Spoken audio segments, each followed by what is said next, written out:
behavioral economics and public policy, in order to explain the challenge from the behavioral economics to public policy, there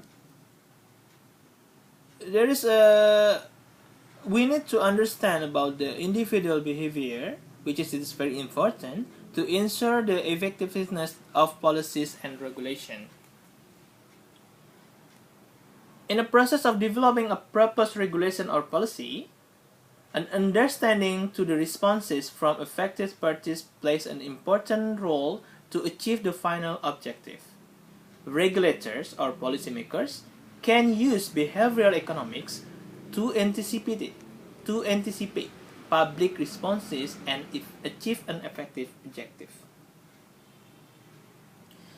Current regulator and policymaker have their roots in conventional economic theory, in neoclassical theory. However, the behavioral economics can be an alternative perspective to explain about individuals' behavior.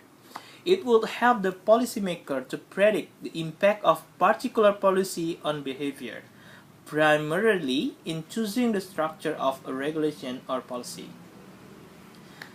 Behavioral economics also can assist policymakers or regulators in designing policies that are low cost, it's cheaper, and do not distorting markets, and also limiting the choice of each individual. To conclude, many concepts and assumptions between conventional thinking and behavioral economics are still debatable until nowadays. Neoclassical theory that assumes people are rational and behave in a way to maximize their individual self-interest leads to unrealistic economic analysis and policymaking.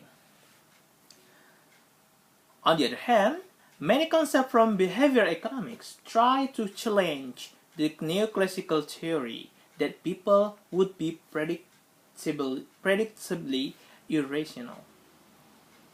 Behavioral economics becomes an alternative perspective to explain about individuals' behavior. It would help the policymaker or regulators to predict the impact of a particular policy on behavior, primarily in choosing the structure of a regulation or policy.